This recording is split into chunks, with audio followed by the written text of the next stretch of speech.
प्रचण्डको झोले चाहिँ तपाईँलाई भन्छन्, तर प्रचण्डसँग भेटघाट चाहिँ तपाईँको मेरो भएको छैन। तर ओली सरकार ढाल्न हुँदैन भन्ने कुरा मेरो पहिल्यैदेखिको मान्यता हो। त्यो कुरा राजनीतिक रूपमा म अहिले पनि स्ट्यान्डमा छु। बाहिरको नागरिक नेपाल ल्याउन नसकेको भएर राजीनामा मागिरहेछ कि गुटमा आफ्ना मात्रै मन्त्री हाल्यो भनेर राजीनामा मागिरहेछ? ब्याजको किस्ता तिर्न सक्दैन, ब्याज तिर्न सक्दैन कोरोनाको कारणले। विश्वमा एउटा यस्तो देश भन्नु जुन देशले ब्याज मिना गरेको छैन, त्यो देश नेपाल हो। आजसम्म विश्वमा कुनै पनि देश उठेको छैन जुन देशमा कम्तीमा 15 वर्ष शासन गरेको छैन। यो इतिहासले भन्छ। 5 वर्ष शासन गरेर देश केही पनि हुँदैन।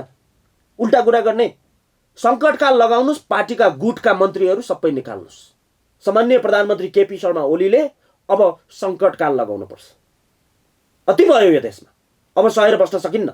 आफू प्रधानमन्त्री, आफू राष्ट्रपति बन्नलाई राजीनामा मागेको राजीनामालाई कुनै पनि नेपाली जनताले यो फेक ओली भन्नेलाई त म सडकमै निस्तेज गर्छु।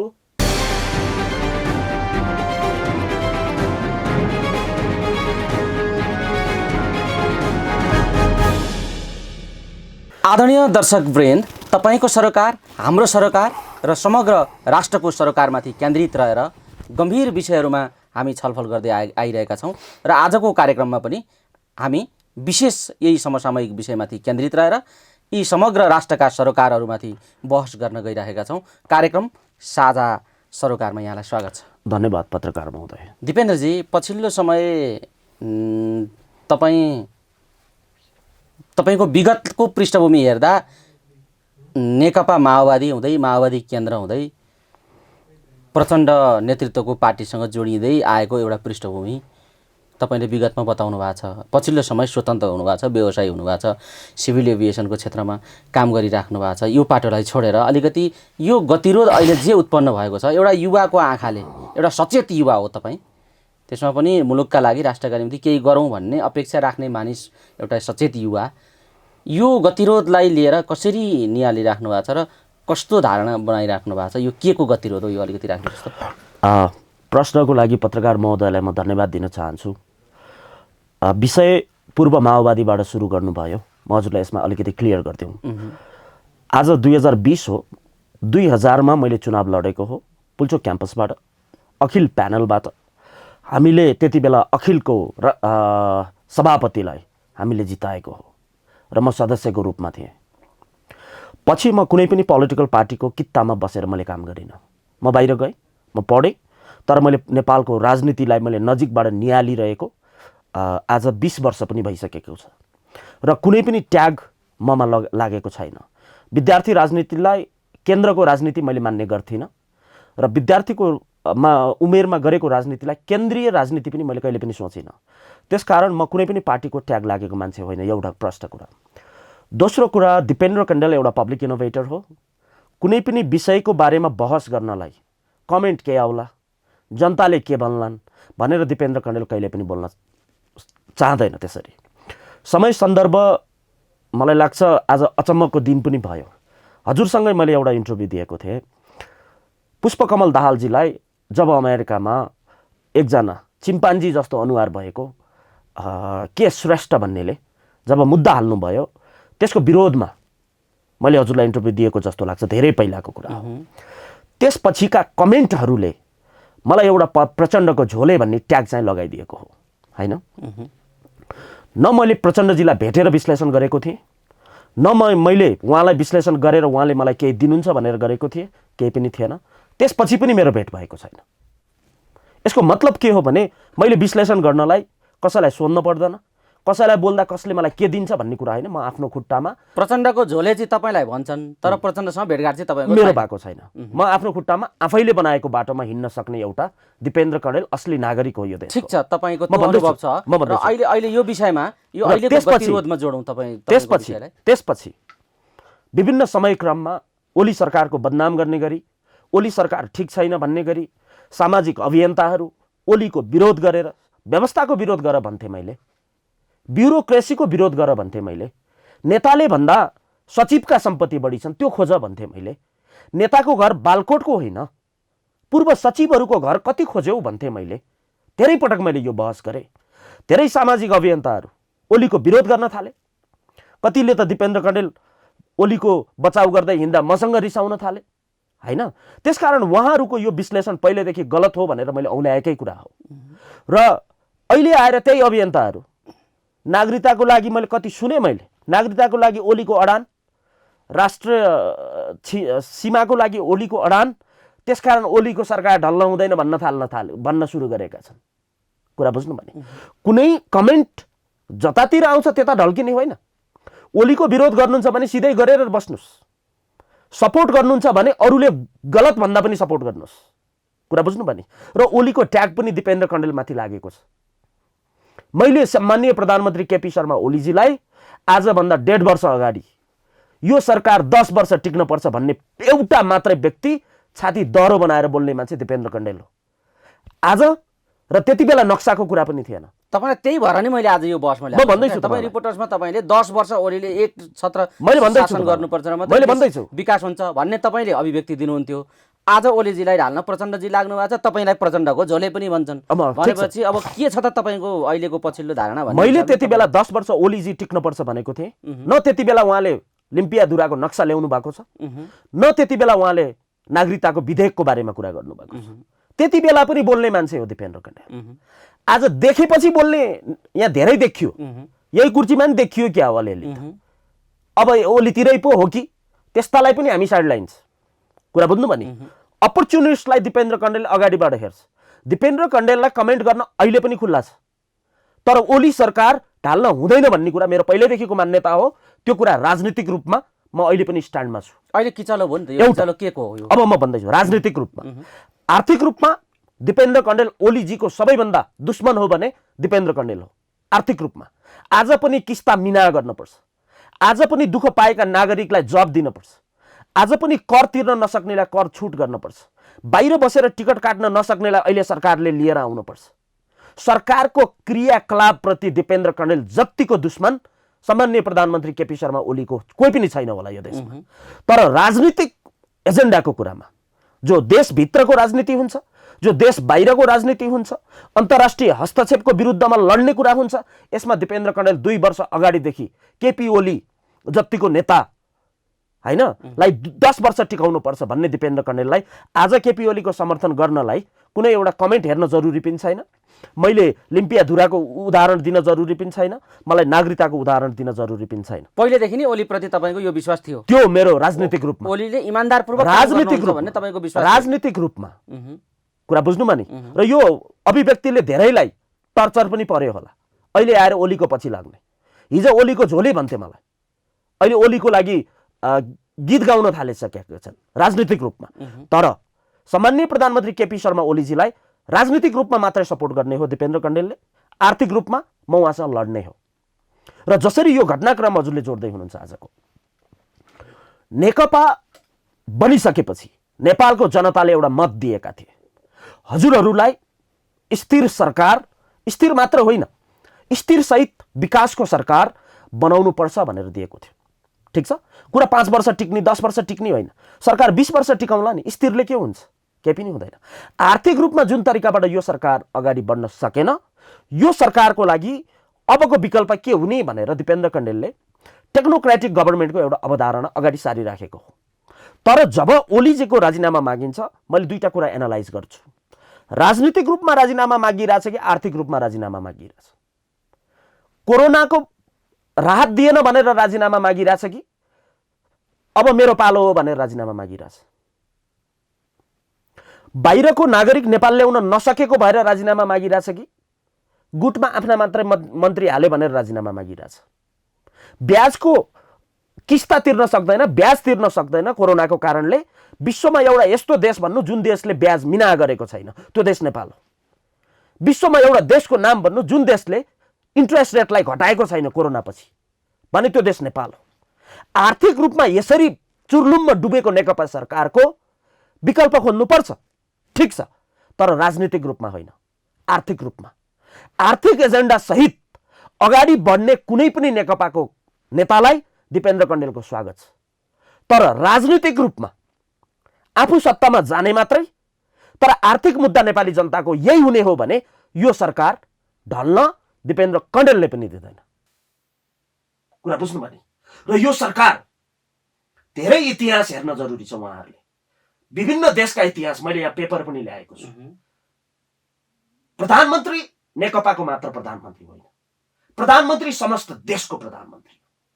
आज विश्वले केपी ओलीको नाम लिँदा नेपालको प्रधानमन्त्री भनेर लिन्छ, नेकपाले पठाएको प्रधानमन्त्री भनेर त लिँदैन नि। त्यसकारण नेकपाले आफ्नो पार्टीभित्रको गेम जे खेले पनि मलाई केही फरक पर्दैन, तर सरकार भनेको जनताको सरकार। आज नेपाली कांग्रेसको पनि सरकार हो आज केपी ओली सरकार। र यो सरकार विभिन्न उदाहरणहरू विश्वमा के भएका छन् भने ज्योतिजी, सरकार संविधानले बनाएको प्रधानमन्त्री हो, तर प्रधानमन्त्रीलाई त्यो संविधान चित्त बुझ्दैन भने त्यसलाई संशोधनको लागि गर्न सक्ने अधिकार पनि प्रधानमन्त्रीसँग हुन्छ। काम गर्न दिएनन् भने मन्त्रीलाई हटाउने अधिकार पनि प्रधानमन्त्रीसँग हुन्छ। पार्टीले चलखेल गर्यो भने संसदीय दलको नेताबाट निकाल्न सक्छ, प्रधानमन्त्रीबाट पार्टीले कहिले पनि निकाल्न सक्दैन र इतिहास छैन कहीँ पनि। र प्रधानमन्त्रीलाई एउटा भिटो पावर दिएको हुन्छ। त्यो भिटो पावर भनेको के हो भने यदि मैले यो सरकार छोड्दा मेरो नेपाली जनतालाई राजनीतिक रूपमा पनि असर पर्छ, आर्थिक रूपमा पनि असर पर्छ भने उहाँले सरकार छोड्दैन। सरकार नछोड्ने कानुनी पाटो मैले भन्न सक्दिनँ, अहिले भन्दिनँ म, तर सरकार उहाँले नछोड्न पर्छ यदि यो जनताको लागि हो भने।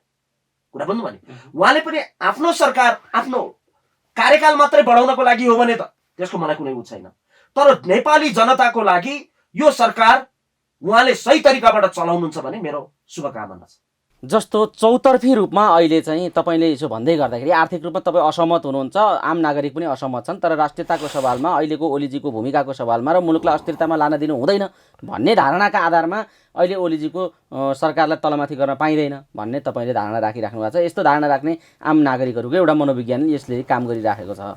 तर प्रचण्डजी पार्टीभित्र बहुमत सदस्य लिएर चाहिँ ओलीजीलाई ढाल्नमा कन्दनी कसेर लाग्नु भएको छ भनेपछि अब ओलीजीको के उपाय छ र ओलीजीको सरकार कसरी अगाडि बढ्न सक्छ, या तपाईँ जस्ता व्यक्तिहरूले चाहिँ यस्तो विचार राखेर के फरक पर्छ भन्ने खालको स्थिति त आयो नि त। अब म हजुरलाई केही कुराहरू गरौँ हैन, ओलीजीको कमजोरीमाथि प्रहार गरिएको, ओलीजीको कमजोरीमाथि हेरिएको भन्दा पनि यो त भागभण्डा नमिलेर चाहिँ द्वन्द्व गरिएको भन्ने विषय आएपछि अब यसको समाधान गर्ने पाटो के हुन सक्छ, यो कसरी अगाडि बढ्न सक्छ, यो नेकपा कसरी अगाडि जाला, राष्ट्र कसरी अगाडि जाला भन्ने प्रश्न आयो क्या। मैले पहिलाको दुईटा प्रश्नको पछाडि जुन उत्तर दिएँ र हजुरको पनि यो अभिव्यक्तिपछि यो सरकार ढाल्नको लागि आर्थिक कारण देखिएन। अर्थमा अथवा विकासमा ओली सरकार अगाडि नलागेको कारणले गर्दा हामीले सरकार ढाल्दैछौँ र हाम्रो एजेन्डा यो हुँदैछ भन्ने कुरा बाहिर आएन र त्यो कुरामा पनि मैले थाहा पाएँ र हजुरबाट पनि यो कुरा प्रष्ट भयो। भनेपछि यो सरकार राजनीतिक रूपमा ढाल्न खोजिएको भन्ने कुरा प्रष्ट देखिन्छ। कुरा बुझ्नु भने र राजनीतिक रूपमा केपी शर्मा ओलीको नेकपाभित्र विकल्प कोही पनि छैन भनेर मैले 1.5 वर्ष अगाडिदेखि बोलिराखेको। किन छन् त माधवजी भन्दैछु म, प्रचण्डजी हुनुहुन्छ, हामी हौँ विकल्प म भन्दैछु भनिराखेका छन्, तपाईँ विकल्पै छैन ओली। म भन्दैछु तपाईँलाई, भन्नुहोस् त। माधव नेपालको सरकार दिपेन्द्र कण्डेलले हेर्यो कि हेरेन? 19 महिने हङ पार्लियामेन्टलाई दिपेन्द्र कण्डेलले नजिकको आँखाबाट हेरेको छ ज्योतिजी। पुष्पकमल दाहालजीको हो, म उहाँको शान्ति प्रक्रियाको लागि मेरो सल्युट छ। 2 कार्यकाल दिपेन्द्र कण्डेलले हेर्यो कि हेरेन? झलनाथ खनालजीको कार्यकाल दिपेन्द्र कण्डेलले हेर्यो कि हेरेन? देश कहाँ पुग्यो? कहीँ पनि पुगेन। आज ओलीजी राजनीतिक रूपमा ठिक, आर्थिक रूपमा म अहिले पनि कमेन्ट गरिरहेको छु भने नेकपा भित्रको अब नेता खोज्ने हो भने पुरानो अनुहार होइन, ओलीजीको खोज्ने हो भने युवा नेता खोज्नुहोस्। हाम्रो महेश दाई हुनुहुन्छ, महेशजीलाई ल्याएर राख्नुहोस् प्रधानमन्त्रीमा। आफ्नै गुटको हो भने आफ्नो गुटको युवा नेता सार्नुहोस्। त्यही अनुहार म हेर्न सक्दिनँ। के गर्नुभयो उहाँले देशको लागि? आज पनि 280% भन्दा बढी ट्याक्स छ। 7 लाखमा पढ्ने गाडी यहाँ 35 लाखमा हामी तिर्छौँ। इन्ट्रेस्ट रेट 15 देखि 17 पुगेको छ। आँखाले देखेन त्यो कुरा? र आर्थिक रूपमा सुधार गर्न खोजेको हो भने सरकार नै ढाल्न पर्छ। सरकारलाई सजेसन दिन सकिन्छ कि सकिँदैन नेताहरूले? त्यसकारण यो सरकारको विकल्प नेपाली जनताले खोज्नुपर्छ। तर केपी ओलीको विकल्प अर्को एमालेको, अर्को माओवादीको, अर्को मैले कुनै पनि देख्न चाहिँ सक्दिनँ। कुरा बुझ्नुहुन्छ हजुरले? जनतालाई यो सरकारले मात्रै हुन्छ भन्ने छैन। तर अब जुन अपर्च्युनिटी एउटा केपी शर्मा ओलीको दिमागमा जुन आएको छ, पार्टीले जुन अप्ठ्यारो पारेको छ, मलाई लाग्छ यो एउटा सङ्केत पो हो कि देश अगाडि बढ्ने जस्तो लाग्छ कता कता। यस्ता धेरै उदाहरणहरू छन्। होइन, ओलीजी समस्यामा के कारणले पर्नु होला तपाईँलाई के लाग्छ? जस्तो ओलीजीले आर्थिक रूपमा पनि अगाडि बढ्न नसक्नुको कारण सबैभन्दा के हुन सक्छ यो बताउनुहोस् त पहिला। मलाई यसको एनालाइसिस ओलीप्रति तपाईँको पूर्ण विश्वास देखियो कि ओलीजीले गर्नुहुन्छ, उहाँले दृढ सङ्कल्प लिएर काम गर्न सक्नुहुन्छ भन्ने तपाईँको भावना देखिन्छ।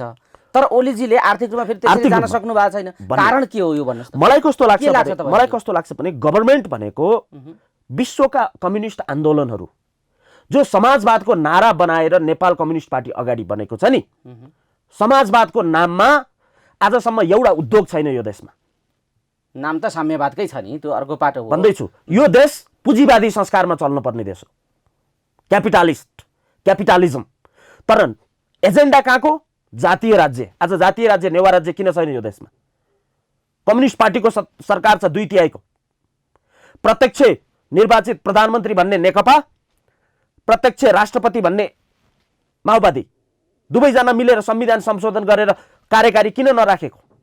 त्यसकारण जनतालाई लडाउन निकाल्ने मुद्दा एउटा, आफू सरकारमा आएपछि गर्ने मुद्दा अर्को। 5 वर्ष 10 वर्ष अब समृद्धिमा देश अगाडि बढ्छ, समृद्धि कहाँ गयो? गएन। त्यसकारण नेपाल कम्युनिस्ट पार्टीले जुन आइडियोलोजी लिएर हिँडेको छ यसले अगाडि बढ्न सकेन देश। यो कुरा प्रष्ट हुनुपर्छ एउटा कुरामा। र दोस्रो कुरामा, विश्वमा एउटा धेरै इतिहासहरू छन्। नेपाल कम्युनिस्ट पार्टी जुन तरिकाबाट संसदीय व्यवस्थामा चल्यो, यो व्यवस्थामा कतै काम पो गर्न नपाइने हो कि? गुटको मन्त्री नराख्ने बेलासम्म आफ्नो प्रधानमन्त्री पद त्याग्न नसक्ने अथवा राख्न गाह्रो हुने, दिनदिनै मन्त्री चेन्ज गर्न पर्ने, झलनाथजीको मान्छे हाल्न पर्ने, सिभिल एभिएसन मन्त्रालय खाली छ, प्रचण्डजीको मान्छे इन्जिनियर होला। अब कोटाको आधारमा योगेश भट्टराई ल्याएर राख्नु पर्यो त्यहाँ। उहाँ इन्जिनियर होइन, इन्जिनियरिङ फिल्डको मन्त्रालय चलाउनु पर्छ, काम के गर्यो? त्यस कारणले मैले भन्न खोजेको कुरा, गुटका मान्छे ल्याएर सरकार बचाउँदाखेरि डेभलपमेन्ट हुँदैन भन्ने कुरा पनि देखिन्छ। काम गर्ने एउटा टिम हुनु पर्यो नि। हजुरको यो मिडिया चलाउनलाई हरेक कुराको एक्सपर्ट राख्नु पर्यो, तपाईँले क्यामेरा चलाउने एउटा हुनु पर्यो, गेस्ट आउँदा पानी खुवाउने एउटा हुनु पर्यो, अनि पनि हजुरको चल्छ। गुटको मान्छे राख्दा चल्दैन जस्तो एउटा देखिन्छ। एउटा गुटको समस्या एउटा देखिन्छ। अर्को यसको मतलब यो मात्र होइन कि गुटको कारण देखाएर केपी शर्मा ओली बाँच्छु भन्ने कुरा पनि होइन। गुटको समस्याको कारणले यो देखिन्छ। र अर्को कुरा, कोरोनाको महामारी चलिरहेछ दुवैतर्फबाट। योभन्दा पहिला सामान्य प्रधानमन्त्री केपी शर्मा ओलीले अध्यादेश निकाल्नुभयो, त्यो पनि रङ टाइम थियो, त्यो पनि गलत समयमा उहाँले गर्नुभएको थियो। त्यहाँबाट बल्झिएको जुन घाउ छ, मैले त्यति बेला विश्लेषण गरेको थिएँ, अब बाँच्न पर्दैन, 2 जना फुटे हुन्छ। टेन्सन भएको देखियो, 2 जना आउट भए हुन्छ भनेको थिएँ मैले त्यति बेला। प्रचण्डजी आउट भए हुन्छ भनेको थिएँ। आज यो घटना दोहोरियो, आज फेरि अर्को एजेन्डामा आयो भनेपछि उहाँहरू मिलेर यो देश अगाडि बढ्न सक्दैन भन्ने कुरा आज प्रमाणित भएको छ। प्रत्येक नेपाली जनताले नेकपा मिल्यो, हामीले भोट दियौँ भनेर जुन खुसियाली थियो, त्यो कुरामा आज उहाँहरूले विश्वासघात गर्नुभएको छ। र आजको दिनमा ज्योतिजी, काठमाडौँको सरकार ढल्दा प्रत्येक प्रदेशका सरकार ढल्छन्। प्रधानमन्त्रीले काम गर्नुभएको थिएन होला, तर कुनै मुख्यमन्त्रीले त काम गरेको थियो होला नि त। कहाँ जाँदैछ देश? कुरा बुझ्नुहुन्छ नि? आज वडा अध्यक्ष अथवा गाउँपालिकाको अध्यक्ष र मेयरहरू बाहेक त अरू सरकार त चेन्ज हुन्छन् नि त। त्यसकारण यो व्यवस्था गलत छ भनेर दिपेन्द्र कण्डेलले semi presidential and technocratic government भनेर एउटा अनाउन्स गरेको थियो। ठिक छ नि? त्यसकारण यो व्यवस्था पो गलत हो कि भन्ने अर्को एउटा एनालाइसिस भयो। एउटा गुटको एनालाइसिस भयो, अर्को व्यवस्थाको एनालाइसिस भयो। र अब छुट्टिने नै भइसकेपछि कुरा बुझ्नु भने सरकार त केपी शर्मा ओलीजीको हातमा छ, प्रचण्डजीको हातमा छैन, झलनाथजीको हातमा त छैन। सरकार भनेको यहाँ त आर्मी पनि उहाँको हो, यहाँ त पुलिस पनि उहाँको हो, हैन? सम्पूर्ण ब्युरोक्रेसी त केपी ओली अन्डरमा छ। त्यसकारण पल्ला भारी यता हुन्छ उता भन्दा कहिल्यै पनि। यो राजनीतिक एनालाइसिस हो, पल्ला भारी सरकारतिर हुन्छ। यस्ता धेरै उदाहरणहरू छन्। पहिला पार्टीमा बसेर सरकारमा गएको, सरकारमा जाँदा पार्टीले काम गर्न नदिएको, त्यसपछि सङ्कटकाल, त्यसपछि टेक्नोक्रेट गभर्मेन्ट, यो नागरिक सरकार भन्छ नि, यो पनि गलत एजेन्डा हो। यो कुरामा बढी बहस नगराउनुहोस् हजुर। इन्जिनियर्सहरूलाई बोर्डमा राख्नुपर्छ। आज पनि सी जिनपिङ इन्जिनियर्स, भ्लादिमिर पुटिनले इन्जिनियर्सहरू राख्छ, आज 20 वर्ष बसिरहेछ। त्यस कारणले मैले के भन्दैछु भने यो घटनाले दिपेन्द्र कण्डेललाई एउटा भित्रबाट एउटा अपर्च्युनिटी पो हो कि यो देशको लागि भन्ने लागिरहेछ। र यो अपर्च्युनिटी ओलीतर्फ जाने कि यतातिर जाने भन्ने कुरामा एउटा एनालाइसिसमा मलाई अलिकति गाह्रो थियो। तर जब यताको ग्रुपले खालि राजनीतिक तर्फबाट ओलीलाई ढाल्ने भन्ने जुन आयो नि, यसको म एगेन्स्टमा भएँ। आर्थिक रूपमा हो भने सही हो, मेरो समर्थन हुन्थ्यो। राजनीतिक रूपमा यता भएको कारणले गर्दा सामान्य प्रधानमन्त्री केपी शर्मा ओलीले राजीनामा दिन हुन्न। यसमा कुनै समृद्धिको आधारमा समृद्धि भएन भनेर राजीनामा नमागिएको हुनाले ओलीले राजीनामा दिनु हुँदैन भन्ने तपाईँको निष्कर्ष। राजनीतिक रूपमा आफ्नो सत्ता, आफू प्रधानमन्त्री, आफू राष्ट्रपति बन्नलाई राजीनामा मागेको राजीनामालाई कुनै पनि नेपाली जनताले यो फेक ओली भन्नेलाई त म सडकमै निस्तेज गर्छु। हिजो ओलीको विरोध, आज चर्चा कमाउनलाई, लाइकको लागि यता बोल्नेलाई त म सडकमा निस्तेज गर्छु। तर सामान्य प्रधानमन्त्री केपी शर्मा ओलीलाई राजनीतिक रूपमा ढल्न दिन हुँदैन। र आर्थिक मुद्दाको कुरा अब छ, होइन राजनीतिक रूपमै उहाँलाई ढाल्न खोजिएको छ अहिले। उहाँ त अब के गर्ने भन्ने सङ्कटमा परेको स्थिति छ भनेपछि तपाईँले दिनु हुँदैन भन्दा भन्दै पनि अब यो प्रतिस्पर्धाको बहुमत अल्पमतको खेलमा त उहाँ त पार्टीभित्र अल्पमतमा पर्नु भएको स्थिति देखिन्छ। म एउटा कुरा के भनौँ भने एउटा संविधान देशको हुन्छ, अर्को संविधान पार्टीको हुन्छ, र अर्को एउटा इथिक्स जुन हुन्छ नि मान्छेको, त्यो चाहिँ प्रधानमन्त्रीको हुन्छ। यस्ता धेरै उदाहरणहरू विश्वमा छन्। अब प्रधानमन्त्रीको इथिक्स लागू गर्नुपर्छ भन्ने तपाईँ आइपुग्नु भयो, त्यो कस्तो हुन्छ तपाईँको कल्पना के हो भन्नुहोस् त? यो कानुनी पाटो या यो संविधान पढ्ने यो होइन। कुरा के हो भने प्रधानमन्त्री आज नेकपाको मात्र प्रधानमन्त्री होइन। नेकपाले चाह्यो भने संसदीय दलको नेताबाट हटाउन सक्छ। विश्वको कुनै पनि लयर आएर डिबेट गर, नेकपाले प्रधानमन्त्री हटाउन सक्दैन। प्रधानमन्त्री नेकपाको होइन, प्रधानमन्त्री संसदको, राष्ट्रको, सबै दलहरूको, नेपाली नागरिकको, दिपेन्द्र कण्डेलको पनि हो, मेरो हजुरआमाको पनि हो, मेरो छोराको पनि हो जसले भोट हालेको छैन। यदि उहाँले यस्ता घटनाहरू धेरै छन् यहाँ, त्यो भएर मलाई अपर्च्युनिटी पो हो कि यो एउटा। अब रोमान्डामा पनि यस्तै घटना भएको थियो, अरू प्रेसिडेन्टको पनि म लिस्ट लिएर आएको छु। पार्टीले काम गर्न नदिइसकेपछि उहाँलाई एउटा फिल हुनसक्छ यो पार्टीले मलाई काम गर्न दिएन, सङ्कटकाल लगाउने मन्त्रीहरू नागरिक के अरे नागरिक सरकार भन्छ नि, होइन इन्जिनियरको सरकार चाहिन्छ। नागरिक त जे पनि त नागरिक हुन पर्यो नि, अहिले पनि भएको नागरिक त हो नि, के को नागरिक सरकार? अहिलेको सरकारमा भएको नेपाली नागरिक होइन। त्यसकारण टेक्नोक्रेटिक गभर्मेन्ट, यो मेरिट बेस भन्दा पनि माथिको कुरा हो, जहाँ इन्जिनियर मात्र हुन्छ। उहाँले इन्जिनियर्सहरूलाई ल्याएर मन्त्रालयमा राख्न सक्नुभयो, उहाँको एक्जाम्पल दिँदैछु। त्यसपछि उहाँको के भयो भने डेभलपमेन्टको लाइन बढ्यो।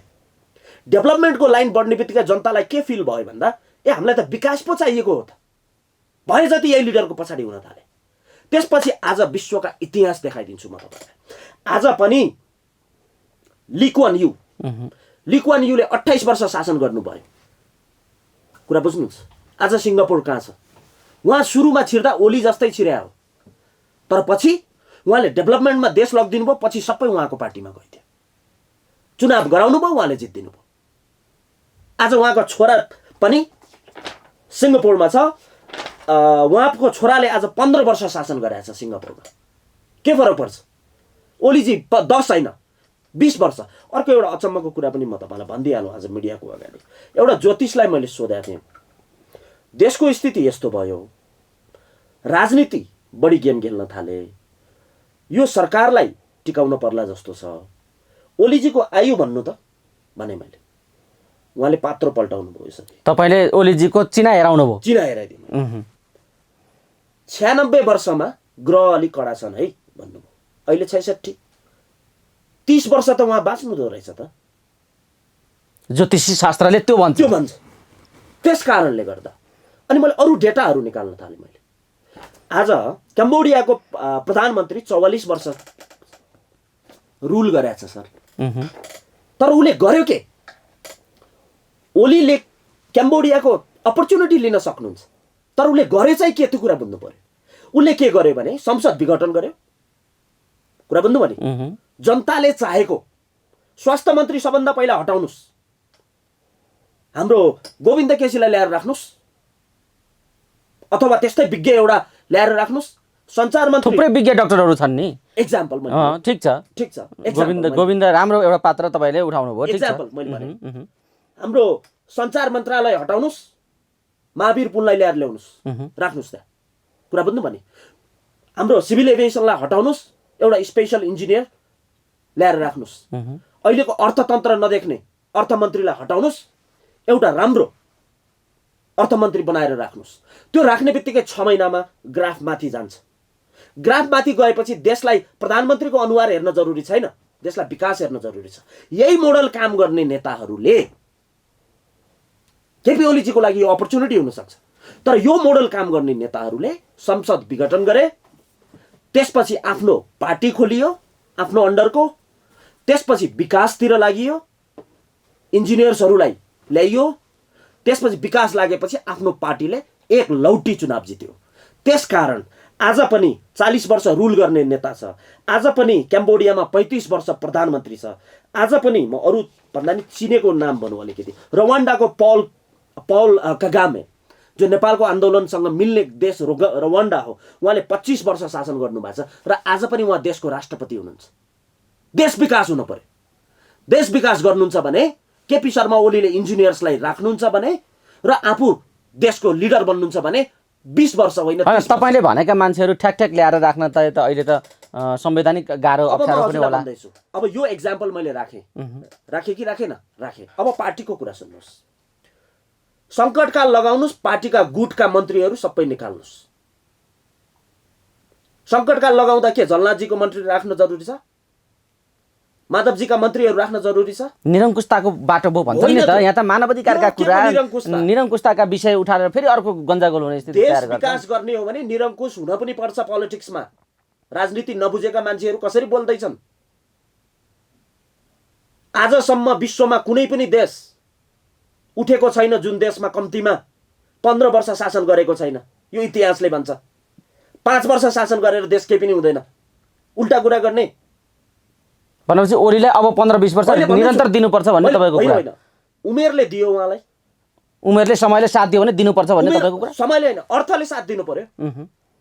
अर्थले साथ दिनु पर्यो। आर्थिक रूपमा इन्जिनियर्सहरू राखेर उहाँ अगाडि बढ्नुहुन्छ भने, बुझ्नु भने 30 वर्ष सत्ता चलाए पनि नेपालीहरूले केही भन्न हुँदैन। तर देश आर्थिक रूपमा जानुपर्छ। यही उदाहरणले विश्व बनेको छ ज्योतिजी। ठ्याक्कै दिपेन्द्रजी, तपाईँले बडा एक खालको बहस उठाउनु भयो। तपाईँले ओलीजीले मन्त्री यो किसिमले राख्नुपर्छ भन्नुभयो नि, तपाईँको निष्कर्ष के हो? ओलीजीलाई यो हदसम्मको बदनामी गर्ने चाहिँ उहाँका मन्त्रीहरू हुन् भन्ने तपाईँको निष्कर्ष हो? गुटमा दिपेन्द्र कण्डेल एउटा पब्लिक इनोभेटर हो। त्रिभुवन विमानस्थलको धावन मार्ग बिग्रेको छ भन्न मलाई आँट हुन्छ, तर ओली सरकारको मन्त्रीले त्यो नभन्न सक्छ। ओलीलाई बदनाम गराउनलाई, गल्ती नदेखाउने, गलत काम गरिदिने, भ्रष्टाचार गरिदिने कुरा बुझ्नु भने। त्यसकारण यो मन्त्रीमण्डललाई सङ्कटकाल भनेको के हो भने मन्त्रीहरू पनि हटाउन सक्छ सरकारले, कुरा बुझ्नु भने। जो विज्ञ छ ल्याएर राख्नुहोस्। हजुरको एक गुट एक तिहाई मात्रै भोट छ भनेको छ नि, 3/4 भोट आउँछ, ल निकालेर राख्नुहोस् त। अब आउने चुनावमा इन्जिनियर्सलाई ल्याएर राख्नुहोस् त मन्त्रालयमा, के हुन्छ चुनाव? यो पार्टीका सन्तुलन मिलाउने, यो गर्ने, सबै छोडिदिने, यो छोडिदिने, पार्टी आउट। मैले भन्ने आजको दिनमा यो दिपेन्द्रले अपर्च्युनिटी, यो देशको नेपालको लागि एउटा भविष्य कोर्ने दिन पो आएको छ कि पहिलो पटक यो देशमा सामान्य प्रधानमन्त्री केपी शर्मा ओलीले अब सङ्कटकाल लगाउनु पर्छ। अति भयो यो देशमा, अब सहेर बस्न सकिन्न। कोरोनाको बारेमा यो घरको झगडा हामीले के गरेर बस्ने? राहत पाएको छैन, राहतको लागि किन नउफ्रेको नेताहरू? सरकार गिराउने मात्रै काम गर्ने। अब नेपाली जनता चुप लागेर बस्दैन। र यो काठमाडौँ हो, रोल्पा होइन सर, र यो काठमाडौँ हो, चितवन होइन, यो काठमाडौँ हो, बर्दिया होइन, यो काठमाडौँ हो, झापा होइन। काठमाडौँका जनता त्यति मूर्ख छैनन् बाहिरबाट आएर काठमाडौँमा लफडा गराउने, राजनीति गरे भन्ने 2/3 भोट दिँदा मिल्न नसक्ने। आज एउटा पार्टी मिल्न नसक्नेले 3 करोड जनताको कसरी नेतृत्व गर्न सक्छ। त्यसकारण सम्माननीय प्रधानमन्त्री केपी शर्मा ओलीले यदि मेरो इच्छा यो हो भनेर जुन मैले लेआउट गरेको छु यसमा अगाडि बढ्नुभयो भने बुझ्नुभयो नि, नेपालमा मान्छे कति निस्किन्छन् भन्ने कुरा त्यो कुरा कसैले नसोचे हुन्छ। अब ओलीजी अगाडि बढ्न जस्तासुकै कदम पनि ओलीले अगाडि बढाउनु पर्छ भन्ने तपाईको कुरा हो। छोड्नुस्, यहाँ नेपालका लयरहरूको कामै छैन, यिनीहरू राजनीतिक विश्लेषकहरूको कामै छैन। यो आज विश्लेषण गलत भएर आज देश यो ठाउँमा आइपुगेको छ। पार्टी मिल्न हुँदैन भन्न पर्थ्यो नि पहिला। हजुरहरू दुईटा पार्टी जे भए पनि दुईटा आइडियोलोजीमा बसेको पार्टी हो। पुष्पकमल दाहाल र हजुरको क्यारेक्टर मिल्दैन, हजुरहरू एक नहुनु भन्न पर्दैन विश्लेषकले। आज छुट्टिने रहेछ त 2.5 वर्षमा के गेम खेलेको यो देशमा। त्यसकारण सम्माननीय प्रधानमन्त्री केपी शर्मा ओलीजीलाई यो पुराना दलको अन्तिम विकल्पमा संसद विघटन गर्नुहोस्, अहिलेका मन्त्रालयबाट आफ्नो गुट बाहेकका लाइन लाएर निकाल्नुहोस्, सबभन्दा पहिला सिभिल एभिएसनबाट निकाल्नुहोस्, अर्थ मन्त्री निकाल्नुहोस्, स्वास्थ्य मन्त्री निकाल्नुहोस्, भ्रष्टाचारको छानबिन गर्नुहोस्, देशलाई अग्रगमनको दिशामा लग्नुहोस्। पार्टी के हो र? बनाएर पार्टी बन्छ नि। जनता ठुलो कि पार्टी ठुलो? त्यसकारण म सम्माननीय प्रधानमन्त्री केपी शर्मा ओलीजीलाई नडराउनुहोस्। अब अति भयो यो देशमा, गर्नुहोस्। र यो काठमाडौँ हो, अरू नेताले पनि बुझे हुन्छ। धन्यवाद दिपेन्द्रजी। पछिल्लो विकसित घटनाक्रमबारे आफ्ना सठिक विचार र धारणाहरू राखिदिनु भयो। तपाईँका आवाजमा कतिपय सन्दर्भमा निकै दमदार आवाज पनि देखियो। आम दर्शकहरूलाई तपाईँका विचारहरू हामीले सम्प्रेषण गर्न पायौँ। यो समय र यो संवादका लागि यहाँलाई धेरै धेरै धन्यवाद।